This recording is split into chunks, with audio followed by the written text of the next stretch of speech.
دلچسپ ہے کہ یہ چارج شیٹ کی گئی ہے. یہ چارج شیٹ اس لیے میرا خیال میں نہیں ہے کہ یہ فیض حمید سیاست میں کر رہے تھے.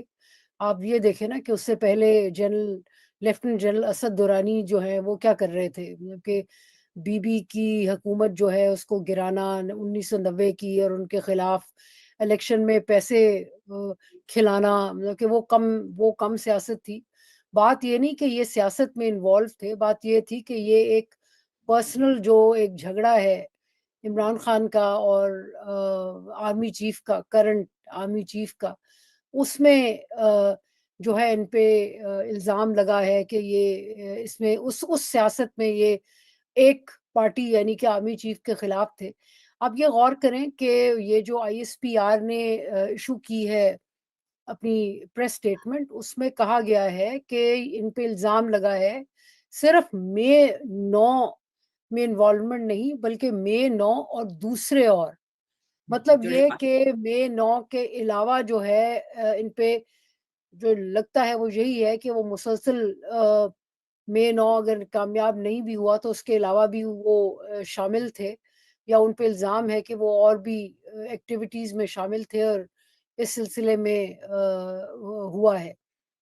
تو بات یہ ہے کہ یہ ایک خیال میں عکاسی کرتی ہے کہ فوج جس طرح آہستہ آہستہ پولیٹیسائز ہوتی جا رہی ہے اور ہسٹوریکلی پولیٹیسائز ہوئی ہے, تو اس میں اب آ کے ان کے اپنے اوپر یہ گرا ہے یہ سارا اس کا, کہ اب آپس میں بھی ان کے جھگڑے شروع ہو گئے, اور یہ جو کورٹ مارشل ہے یہ اس کی عکاسی کرتا ہے. اچھا, لیکن سیاسی طور پر کیا میسیجنگ ہے رضا, کیا تحریک انصاف اور عمران خان کے لیے آج یہ جو خبر ہے یہ معنی بھی رکھتی ہے, اور کیا کچھ ان کو ڈیمیج کر سکتا ہے؟ اب تھینک یو نادیہ. ویسے تو میں عائشہ کے لیے بھی میرے ایک دو سوال ہیں, وہ ابھی میں ریز کروں گا, وہ بھی ادارے کے حوالے سے. لیکن آپ نے یہ بات صحیح کی. دیکھیے یہ کیس سیاسی ہے, آلدو اس کی پیکیجنگ ایسے کی جا رہی ہے کہ ادارے کے اندر جو ہے نا وہ ڈانگ پھیری جا رہی ہے, صفائی کی جا رہی ہے, بس ساری باتیں میسیجنگ ہوتی ہے, ایک بیانیہ بنانا ہوتا ہے, وہ ہو رہا ہے. اصل حقیقت یہ ہے کہ یہ جو پاکستان میں پولیٹیکل کرائسس چلا ہوا ہے خصوصاً 2021 میں, دیکھیے اس کا تعلق ہے جب جنرل فیض کو جنرل باجوہ نے آئی ایس آئی کے چیف سے ہٹا کے کور کمانڈر بھیجنے کا فیصلہ کیا, اور اس کے بعد ایک پورا چین آف ایونٹس ہے. عمران خان ڈٹ گئے, ان کا یہ خیال تھا کہ جنرل فیض نکل جائیں گے ایک کویشچن سے تو ان کی حکومت گر جائے گی. ان کو غالباً ان کی بیگم جو ہے روحانی مرشد ان کی, انہوں نے بھی یہی کہا تھا کہ اس کو مارچ سے پہلے نہیں جانے دینا, ہمیں جو اطلاعات ملی ہیں. مگر کیا ہوا کہ چلے گئے, اور واقعی وہی ہوا.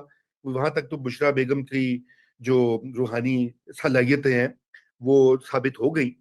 اس کے بعد سے آپ نے دیکھا کہ ایک الائنس ہوتا ہے. دیکھیے ماضی میں پاکستان کی فوجی اسٹیبلشمنٹ سیاست میں مداخلت کا کیا آپ اس کو کہیں, اوپن بک ہے پاکستان کی ہسٹری, آدھا ٹائم تو خود انہوں نے رول کیا ہے, تو کیا.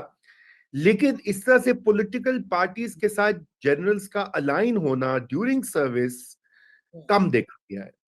اور یہاں پر جو تھا جنرل فیض کا ایمبیشن تھا کہ وہ آرمی چیف بننا چاہتے تھے. انہوں نے مبینہ طور پر پوری کوشش کی کہ جنرل عاصم منیر کی تقرری کو روکا جائے, اس میں ایک لانگ مارچ بھی ہوا. اب یہ جو انویسٹیگیشن ہو رہی ہے اس میں وہی دیکھا جا رہا ہے کہ بھی کس حد تک یہ وہ کام کر رہے تھے, اور پھر ریٹائرمنٹ کے بعد بھی جو یہ 9 مئی کا واقعہ ہے یا دیگر ان کی کمیونیکیشنز ہیں ود پولیٹیکل ایکٹرز جو کہ پی ٹی آئی ہے بیسکلی, وہ کیا کس حد تک ملک میں جو پولیٹیکل کرائسس کو ہوا دے رہے تھے. میرے خیال سے یہ چیز جو ہے وہ زیر بحث ہے. مگر نادیہ میں صرف ایک جملہ یہ کہوں گا, ایڈ یہ کروں گا, مگر پرابلم یہ ہے کہ کیا اس وقت کی پولیٹیکل انٹرفیرنس جو تھی جنرل فیض کی, کیا وہ ختم ہو گئی آج؟ یا تو آج کی جھنٹا کہے نا کہ دیکھو جو فیض کر رہا تھا ہم تو یہ کام بالکل نہیں کر رہے, ہم نے تو اپنے ہاتھ دھو لیے ہیں, ہم بیرکس میں چلے گئے ہیں, اب let parliament let politicians decide. اب ایسا بھی نہیں ہے, کیونکہ اگر ایسا ہوتا تو پھر تو اس کی بات اور بنتی. یہی وجہ ہے کہ یہ ٹرائل بھی